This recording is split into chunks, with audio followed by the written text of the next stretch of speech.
गेहूं खरीद केंद्र बना गुस्से का मैदान, किसानों का अनोखा विरोध, छाते बांटकर उठाए सवाल। तो चलिए बताते हैं, लेकिन उससे पहले स्वागत है आपका यूपी की बात में और मैं हूं आपके साथ खुशी। उत्तर प्रदेश के सोनभद्र से खबर सामने आ रही है, जहां गेहूं खरीद को लेकर किसानों का गुस्सा अब खुलकर सड़कों पर दिखने लगा। रॉबर्ट्सगंज स्थित सब्जी मंडी परिसर के क्रय केंद्र पर किसान नौजवान संगठन के बैनर तले दर्जनों किसानों ने प्रदर्शन किया। किसानों का आरोप है कि केंद्र पर मूलभूत सुविधाओं की भारी कमी है और खरीद प्रक्रिया में अनियमितताएं हो रही हैं। प्रदर्शन के दौरान किसानों ने अनोखे तरीके से विरोध जताते हुए एक दूसरे को छाते बांटे और प्रशासन के खिलाफ अपनी नाराजगी जाहिर की। देखिए ये पूरी रिपोर्ट। तस्वीरें रॉबर्ट्सगंज के सब्जी मंडी परिसर की हैं, जहां गेहूं खरीद केंद्र पर किसानों का गुस्सा साफ तौर पर देखा जा सकता है। भीषण गर्मी के बीच किसान नौजवान संगठन के नेतृत्व में पहुंचे किसानों ने अव्यवस्थाओं के खिलाफ मोर्चा खोल दिया।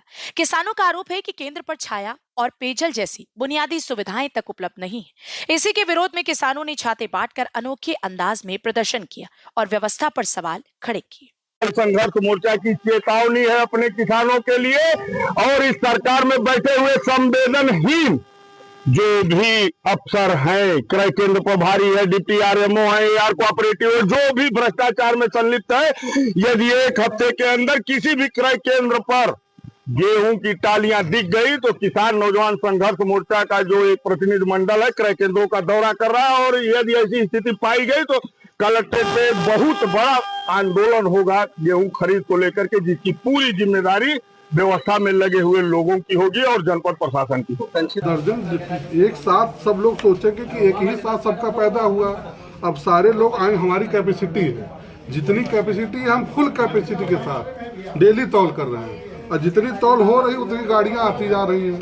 अब सरकार ने टाइम दिया है 15 जून तक, और सबका गेहूं जो तैयार होता है ये पूरा अप्रैल से इसी 10, 15, 20 दिन में, और सब लोग चाहते हैं कि 20 ही दिन में सबका गेहूं तौल हो जाए, तो ये तो भैया संभव है नहीं। आरोप है कि मूलभूत सुविधाएं यहाँ पे नदारत है, जैसे बताएं, पेयजल भी है हमारे पास, या फिर पेयजल वहाँ रखा है, यहाँ रखा है, ये तकत रखा है, यहाँ देखिए तकत रखा है, कुर्सी रखा है, कहीं देखिए इतना बड़ा बरामदा है, कोई किसान हमको तो खड़ा वैसा नहीं दिख रहा है। मतलब ये आरोप निराधार है आपके अनुसार? बिल्कुल निराधार है। किसानों का कहना है कि गेहूं खरीद की प्रक्रिया बेहद धीमी है। ट्रैक्टर ट्रॉलियों पर लदा गेहूं घंटों तक खड़ा रहता है, लेकिन खरीद सुचारू रूप से नहीं हो पा रही।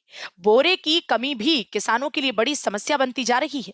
संगठन के नेता संदीप मिश्रा ने आरोप लगाया कि जिले के कई क्रय केंद्रों पर सरकार के निर्देशों का पालन नहीं हो रहा। उन्होंने चेतावनी दी है कि अगर एक सप्ताह के भीतर व्यवस्थाएं दुरुस्त नहीं हुई तो कलेक्ट्रेट पर बड़ा आंदोलन किया जाएगा। वहीं क्रय केंद्र प्रभारी ने सभी आरोपों को खारिज करते हुए कहा कि एक साथ बड़ी संख्या में किसानों के पहुंचने से खरीद प्रक्रिया प्रभावित हो रही है और व्यवस्था को सुचारू करने की कोशिश की जा रही है। मामला सब ये है कि हम लोग जब आते हैं यहाँ तो हम लोग देखिए किसान आदमी हैं, हमारा काम ये है जैसे छोटा माल जिसका हो उनका पेंट उतरना चाहिए। और दूसरी की बात है जो हम लोग से पहले डालो 25 रुपया लेते हैं और कितना होना चाहिए, बाकी हम जानते हैं 20 रुपया है, भाई 5 रुपया लोग अधिक लेते हैं। यहाँ मूलभूत सुविधाएं है क्या आपको जो है मानक में वो दिखती है, जैसे पेयजल या ये सब चीजें मिलती हैं? अरे कहाँ सरकार लोग कहाँ, वो है एक दिन आएगा खत्म हो गया तो जय श्री राम, कोई सेवाएं नहीं है। अभी आप सरकार को और सुविधा को लेकर क्या कहना चाहेंगे? हमारी सुविधा ये है कि मतलब किसान भाई खाली बोरे आज वो करेंगे नहीं, खरीदारी हो रही, बाकी बोरे के पास में खरीदारी नहीं हो रही सर। तो एक तरफ किसानों का गुस्सा है तो दूसरी ओर प्रशासन की सफाई। सवाल यह है कि समय रहते किसानों की समस्याओं का समाधान हो पाएगा या फिर ये विरोध एक बड़े आंदोलन का रूप लेगा। फिलहाल के लिए खबर में इतना ही। देखते रहिए यूपी की बात।